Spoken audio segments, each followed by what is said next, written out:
Bismillahirrahmanirrahim. Assalamualaikum warahmatullahi wabarakatuh. Innal hamdalillah nahmaduhu wa nasta'inuhu wa nastahdihi wa nastaghfiruhu wa na'udzu billah min shururi anfusina wa sayyiati a'malina. May yahdihillahu fala mudilla lahu wa may yudlil falan tajida lahu waliyan mursyida wa asyhadu an la ilaha illallah wahdahu la syarika lah wa asyhadu anna nabiyyana wa imamana wa qurrata a'yunina Muhammadan abduhu wa rasuluh arsalahu Allahu rahmatan lil alamin sallallahu alaihi wa ala alihi wa sahbihi wa sallama tasliman katsira. Ya ayyuhalladzina amanu taqullaha haqqa tuqatih wa la tamutunna illa wa antum muslimun. Rabbi shrah li sadri wa yassir li amri wahlul 'uqdatam min lisani yafqahu qawli, amma ba'd.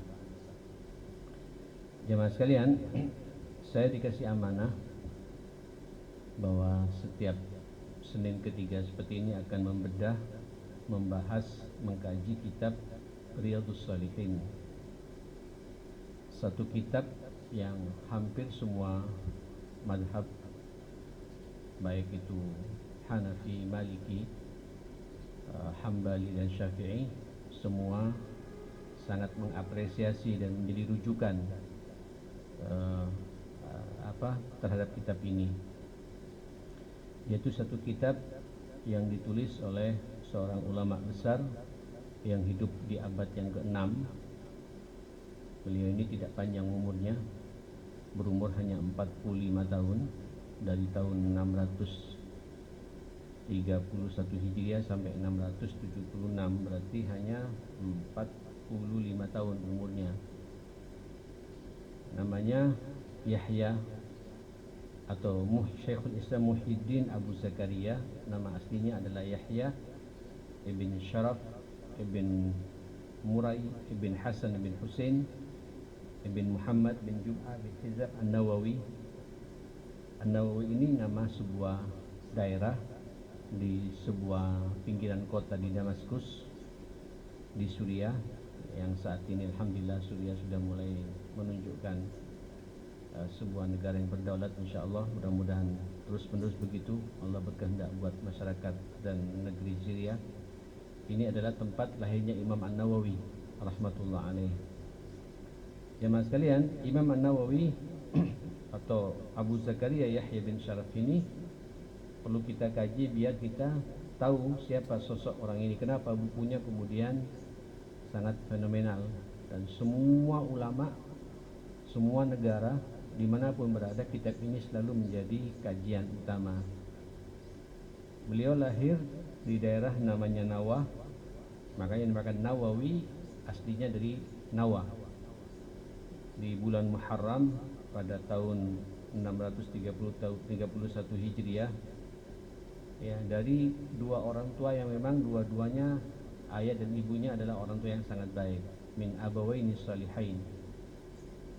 Setelah umur 10 tahun Imam Nawawi sudah menghafal Quran, Bapak. Ya, kalau kita 10 tahun baru belajar Al-Quran, dia 10 tahun bada'a fi hifdzil Quran wa qira'atil fiqh.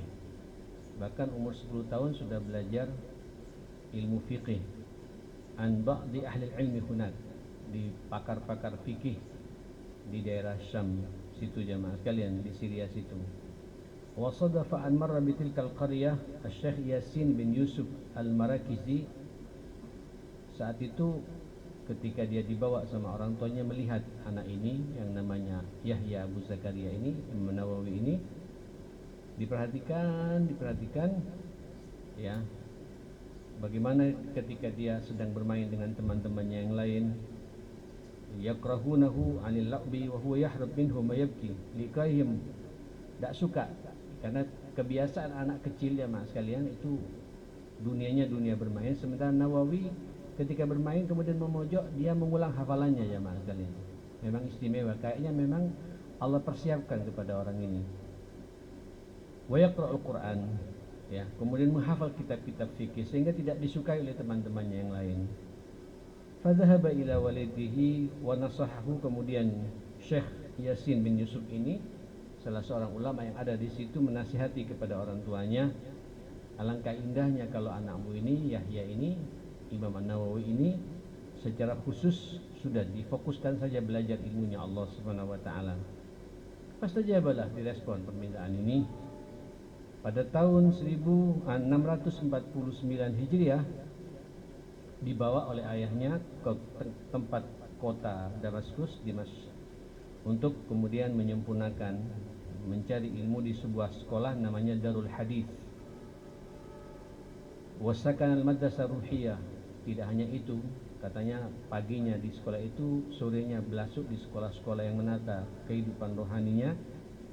Wahiyya mulasaqatul lil Masjid Al-Umawi. Sekarang Masjid Umawi sangat dikenal Pak di Damaskus. Itu menjadi pusat peradaban dunia Islam pada waktu itu. Nah, sekolah ini berdampingan dengan Masjid Umawi ini di sebelah baratnya. Kemudian tahun 651 hajja ma'abihi. Berarti kalau berapa ini umurnya jemaah sekalian, berumur 20 tahun persis, diajak oleh ayahnya naik haji, kemudian balik lagi ke mana? Ke Damaskus. Nah, saudara, kalau kita lihat perjalanan kehidupan keilmiannya, keilmuannya jemaah sekalian,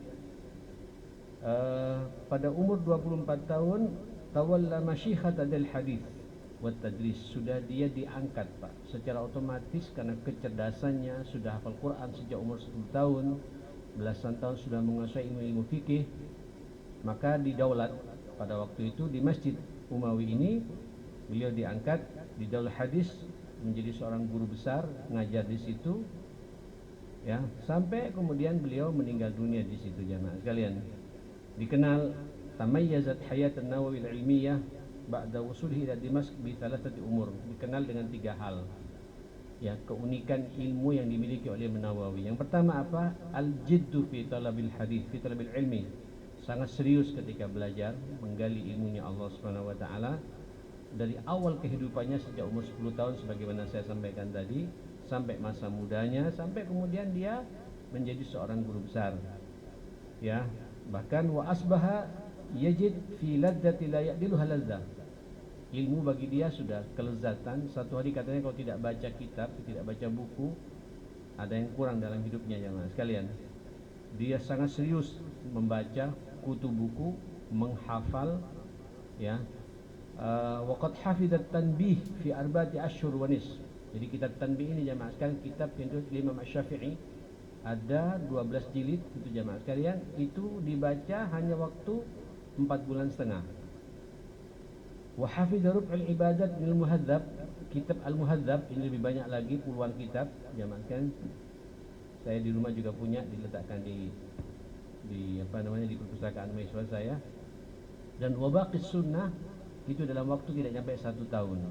Memang kutu buku Imam Nawawi ini jemaah sekalian. Dan begitulah sehingga para guru-gurunya, orang-orang yang dekat dengannya sangat mencintai karena keilmuan yang dia miliki. Yang kedua, memang syi'atu ilmihi, konsekuensi dari semua itu sangat luas wawasannya, keilmuannya, thaqafahnya ya, karena disebabkan kesungguhan dia menggali ilmunya Allah Subhanahu wa taala.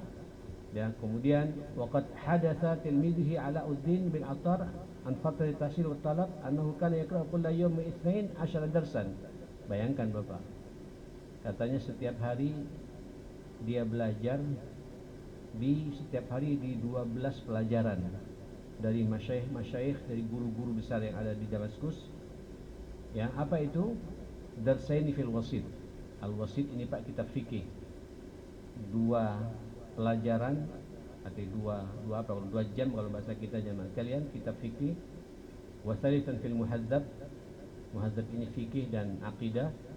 Darsan fil jam'i baina sahihain, ada 1 pelajaran lagi bagaimana memadukan kitab antara Bukhari dan Muslim. Kemudian secara khusus yang kelima, Sahih Muslim dia dalami betul karena dia paling suka dengan Sahih Muslim, sampai ada syarah Muslim dari Nawawi. Wa darsan fil lam'i ibn Juni bin nahwu, ilmu nahwu pun juga dia pelajari, ilmu mantik dia pelajari, bahasa dia pelajari, saraf dia pelajari, usulul fikih dia pelajari. dan berbagai macam kitab semua dipelajari oleh beliau. Maka wajar beliau sampai dikatakan kutu buku dan alim pada masanya. Nah, yang ketiga, tidak hanya itu, ada orang alim Pak membaca tapi dia juga memperoleh buku, menulis jemaah sekalian. Bayang tidak, kitab yang kita bahas ini adalah karya beliau. Kalau ini berarti sudah 800 tahun Pak sampai sekarang ini, sampai semua orang Pak tidak pernah bosan mengkaji ini. Mohon maaf kalau boleh saya cerita secara pribadi, saya mungkin menghatamkan kitab ini Pak ada 6-7 kali jemaah sekalian. Ya, ada yang sampai butuh waktu sampai 11 tahun. Saya masih ingat tahun 90-an ketika saya menginjakkan kaki di Surabaya, ada satu Masjid As-Sakinah di daerah Karangpanjangan situ dengan mahasiswa UNER dan ITS belajar pagi hari subuh tiap pekan. Itu baru tuntas selesai kita baca kitab ini 11 tahun tiap pekan.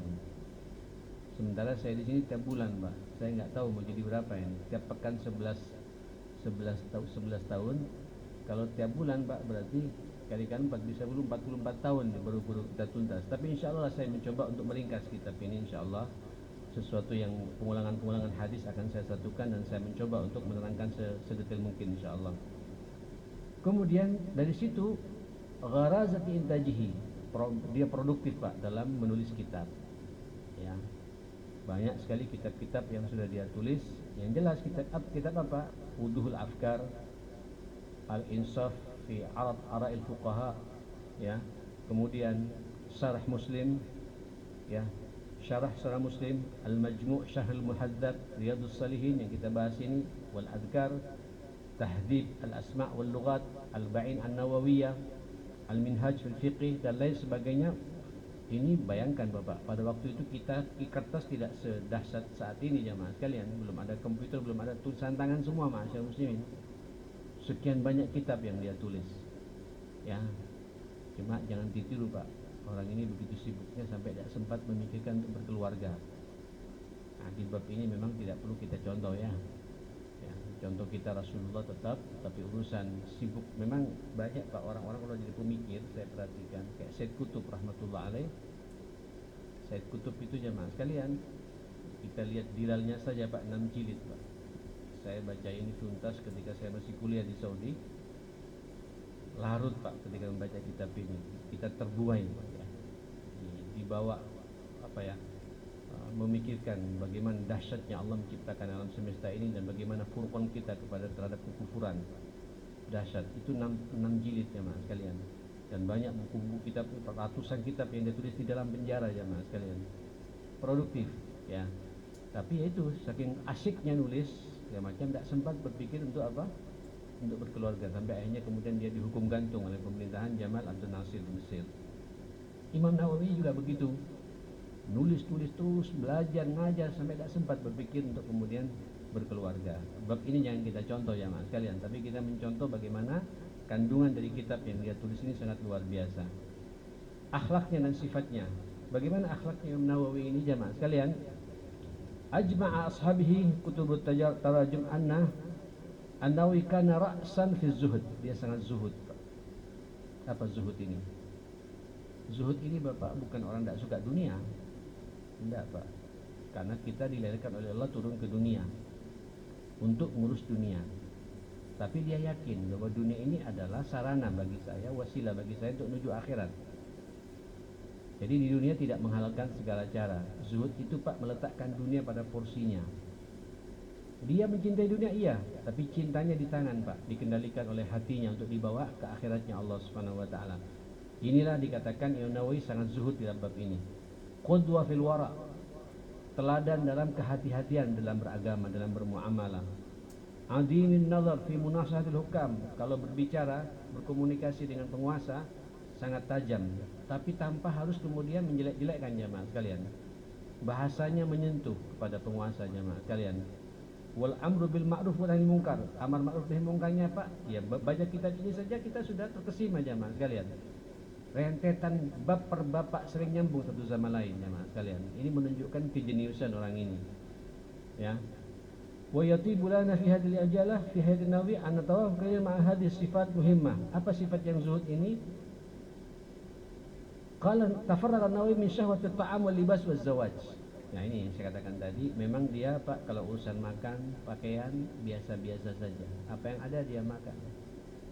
Ya, ada dimakan, tidak ada ya sudah, kadang dia berpuasa sesuai dengan kemampuan yang ada. Sampai pakaiannya pun juga ya begitu-begitu saja.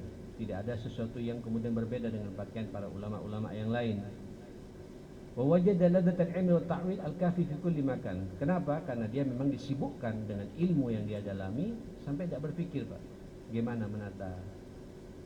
Kalau sekarang kan Pak, macam saya pribadi kadang-kadang Pak punya batik ya. Ya. Baju takwa pun juga ditahu Pak, mana baju takwa untuk Jumatan, mana baju takwa untuk pengajian seperti ini, mana baju takwa untuk khutbah nikah. Pada ukurannya semua jamaah sekalian sekarang ini, jamaah sekalian. Ini Nawawi apa adanya. Ya. Walladhi yulaffit an-nazar ila annahu intaqala ila bi'atin basitatin fi Dimashq, haitsul khairat wan ni'am. Di Damaskus Pak pada waktu itu dikenal kan tempat pusat peradaban Pak. Jadi khilafah Umayyah itu pusatnya di situ jamaah sekalian. Ya, kalau sekarang mungkin Amerikanya Timur Tengah pada waktu itu Pak. Itu sampai 2 abad yang lalu Pak, itu Damaskus itu menjadi rujukan Pak. Ya. Pusat peradaban. Kemudian dihancur Pak, dirusak sedikit demi sedikit oleh Yahudi sampai kemudian terjadi apa yang terjadi pada saat ini jamaah sekalian. Mudah-mudahan pemerintahan sekarang ini sudah diangkat oleh Allah, mudah-mudahan berubah menjadi Damaskus yang sebenarnya, Suriah yang sebenarnya insyaallah. Nah, jemaah sekalian, akhirnya apa? Di masa mudanya sangat kuat Pak, ketegarannya, megang prinsip, ya, peluang-peluang bermaksiat ada di depan matanya, tapi dia bisa mengendalikan semua itu. Kenapa? Zuhud yang dimiliki oleh Imam An-Nawawi rahmatullah alaih. Waraknya juga begitu. Wa fi hayatihi, banyak contoh-contoh yang menunjukkan akan dahsyatnya waraknya Imam Nawawi. Dia tidak makan katanya jemaah sekalian, la ya'kulu min fawakid Dimashq. Lima su'ila an sababi dzalika li'anna katsiran awqaf. Masyaallah. Bayangkan Bapak. Imam Nawawi tidak mau makan buah-buahan yang tumbuh hasil panen dari Damaskus, Pak. Kenapa? Karena di kota Damaskus banyak tanah-tanah wakaf jemaah sekalian. Nah khawatir buah-buah itu semacam apa namanya rumman, delima, anggur segala macam itu tumbuh di tanah wakaf Pak. Pengelolaannya salah. Ada keuntungan di situ kemudian dimakan oleh Imam Nawawi, tidak mau makan jemaah sekalian. Saking hati-hatinya masyaallah muslim. Walaupun dia beli Pak. Khawatir yang dia beli adalah bukan hak dia. Seharusnya dia tidak dijual belikan tapi diwakafkan kepada orang lain. Sampai begitu Imam Nawawi jemaah sekalian. Wal amlak liman tahta al-hajar syar'an wa la yujuzu tasarruf fi dhalika illa ala wajhi al-ghibta wal maslahah wal muamalah fiha ala wajhi al-musaqah. Jadi diperhatikan betul jemaah sekalian. Apapun hasil dari Damaskus ini, buah-buahannya apapun diperhatikan betul sampai jelas baru dia makan ma'asyarul muslimin. Itulah waraknya Imam apa? An-Nawawi rahmatullah alaihi. Tidak hanya itu jemaah sekalian, beliau sangat tegar, tidak punya tidak punya kepentingan Pak dengan penguasa yang ada. Dikatakan dalam kitab ini munasahatul hukam, ketika menasihati pemerintahan khalifahnya pada waktu itu dengan bahasa-bahasa yang santun tapi ngena jemaah sekalian. Laqad tawaffarat anna fi Nawawi sifatil alim, sifat alimnya jelas sekali. An-nasih tidak hanya alim Pak, tapi alim yang mampu memberikan nasihat kepada orang lain. Yujahidu fi sabilillah, dia berjuang di jalan Allah bilisani, dengan lisannya Pak. Wa yaqumu bi faridatil amri bil ma'ruf wan nahyi 'anil munkar. Amar ma'ruf nahi munkar sesuai dengan ilmu yang dia dapati dan dia kuasai, dia sampaikan kepada penguasa yang ada. Fahuwa mukhlisun fi munasahatihi, sangat ikhlas ketika menasihati penguasa yang ada dengan bahasa-bahasa yang tajam tanpa harus kemudian berontak dan kemudian apa bahasa kita Pak, memojokkan, menjelek-jelekkan jamaah sekalian. Walaysa lahu ayyu gharadin khassah ay masalih syakhsiyah, tidak ada kepentingan pribadi. Dia menyampaikan apa adanya. Bahkan banyak Pak penguasa-penguasa, khalifah-khalifah pada waktu itu yang kemudian mengapresiasi dia, memberikan beberapa posisi jabatan supaya dia menjadi penasihat pribadi dia, dan semua itu ditolak oleh Imam An-Nawawi rahmatullah alaihi. Nah Bapak Ibu yang dimuliakan Allah Subhanahu wa taala, inilah kehidupan Imam Nawawi secara keseluruhan. Ya, kita tahu bagaimana karangan-karangan kitabnya. Akhirnya pada tahun 676 persis umur 45 tahun, ya, ba'da an raddal kitab al-mustahar, setelah dia meminjam kitab-kitab Pak yang ada di perpustakaan di Masjid Umawi itu, dikembalikan semuanya, dan bahkan kitab dia Pak diserahkan kepada mereka semua, dijadikan wakaf. Zara Makbarah Syukri, dia mengunjungi kuburan-kuburan guru-guru besarnya, kemudian mendoakan di atas kuburannya, dan dia menangis. Subhanallah. Wazara ashabul ahya, sahabat-sahabat yang sepantaran dengan dia didatangi semua, minta maaf kalau ada kekeliruan. Rupanya punya firasat Pak, tidak akan lama hidupnya. Kemudian ba'da anzara waliduhu zara Baitul Maqdis, kemudian sempat pula datang ke Baitul Maqdis, ke Palestin. Wa'ada ila Nawa famarida, kemudian balik sakit, ya Mas sekalian. Memang ya akhi, dikenal Bapak Syam ini Pak, namanya penyakit taun paling sering muncul di situ, ya Mas sekalian. Di masa Sayyidina Umar ada taun amwas 2 kali Pak. Itu sumber-sumber dari Syam ini, ya Mas sekalian. Rupanya Imam Nawawi juga kena penyakit ini, meninggal pada bulan Rajab ini, ya Mas sekalian. Sekarang bulan Rajab Pak ya. Ini sebenarnya sekarang haulnya Imam Nawawi Pak, kalau pakai haul-haulan Pak ya. Pada tanggal 24 Rajab, setelah sampai ke Damaskus, ya, umurnya persis 45 tahun. Maka itulah pribadi Imam Nawawi. Coba sampean lihat di sini jamaah sekalian, bagaimana Pak muqaddimah sebelum menulis kitab Riyadhus Shalihin ini. Setelah beliau memuji Allah Subhanahu wa taala, alhamdulillahil wahidil qahhar al-azizil ghaffar mukawwirul laila 'alan nahar tadhkiratan lil qulubi wal absar, dan lain sebagainya, panjang segala macam jamaah sekalian, memuji-muji Allah, kemudian bersalawat kepada Rasulullah sallallahu alaihi wasallam. Amma ba'd, kata dia. Ini Pak muqaddimah kitab Riyadhus Shalihin.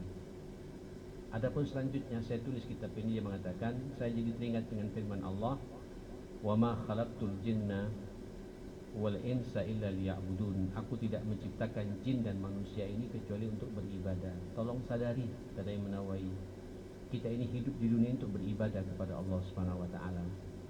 Ya, sampai Allah mengatakan, aku tidak ingin dari manusia ini rezeki, dan aku juga tidak ingin dari manusia memberikan makan kepadaku. Aku yang ngatur rezeki dan ngatur makanan mereka semua, kata Allah. Tolong, murni penciptaan kita sebagai manusia turun ke dunia ini untuk apa? Untuk beribadah.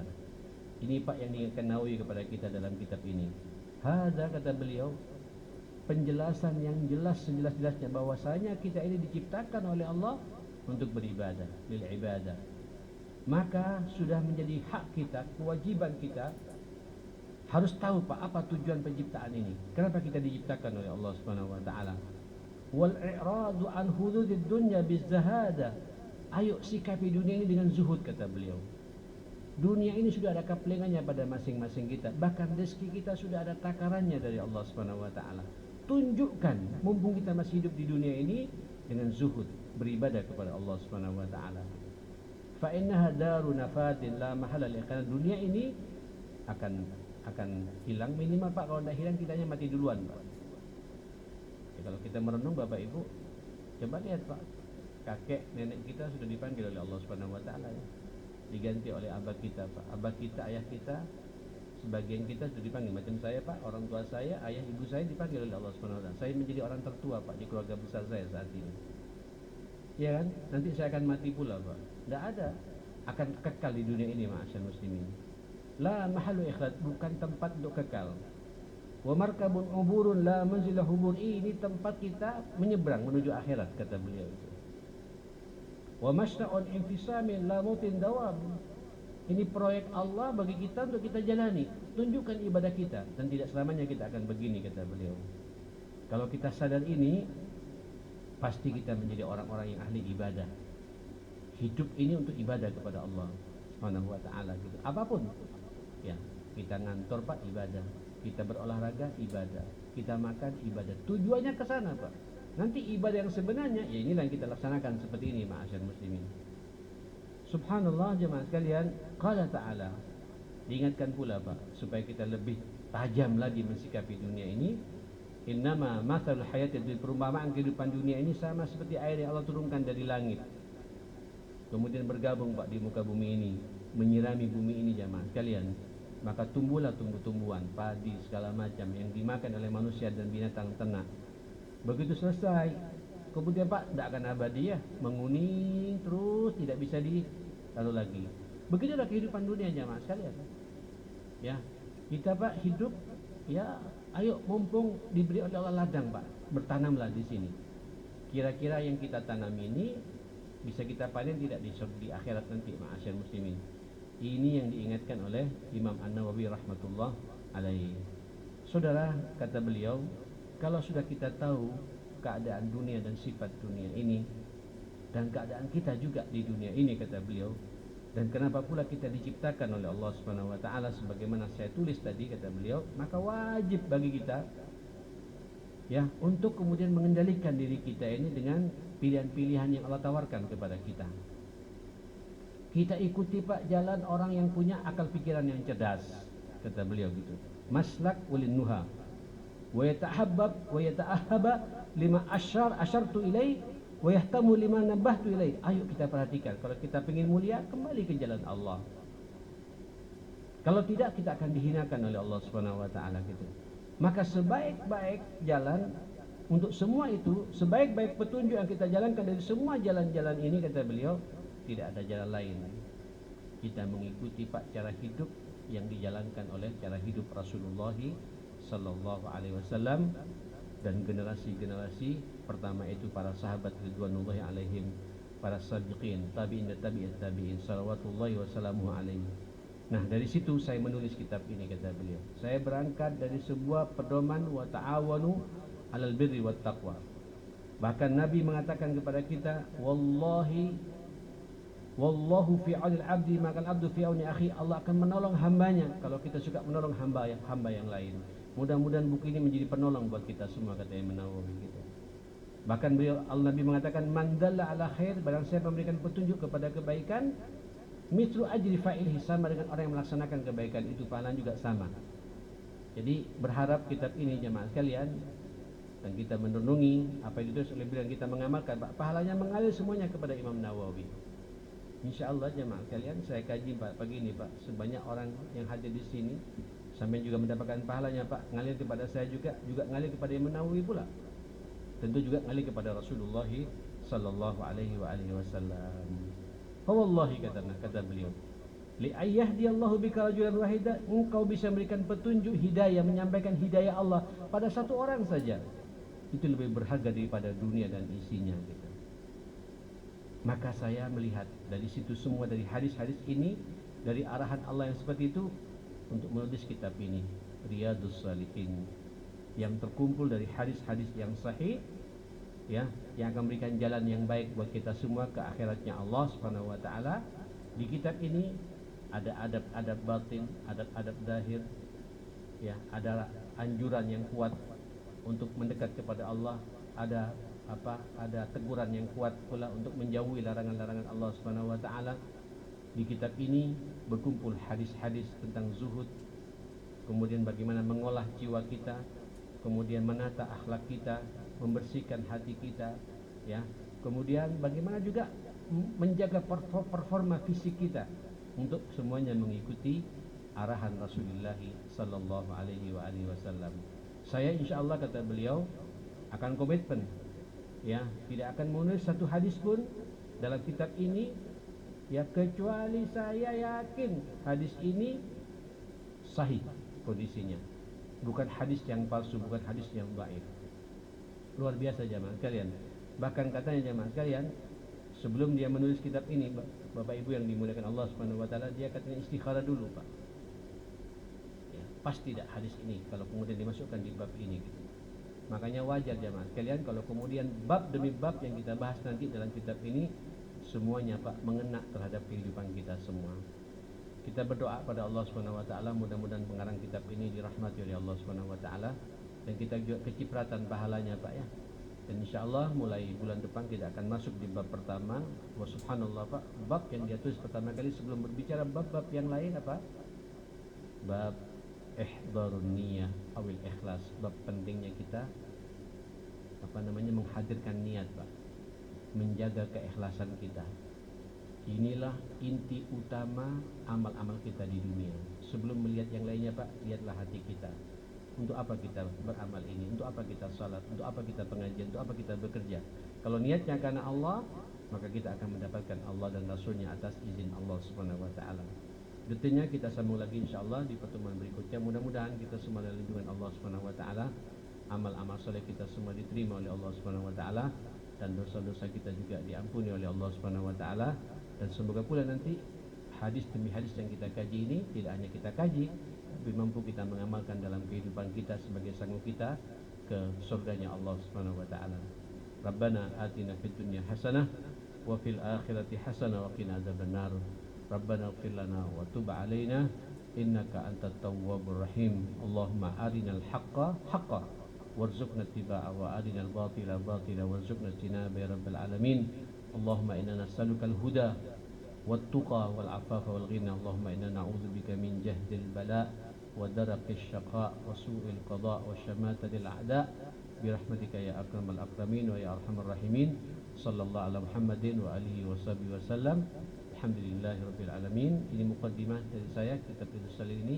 Mudah-mudahan panjang umur. Kita jumpa lagi di pertemuan berikutnya insyaallah. Assalamualaikum warahmatullahi wabarakatuh.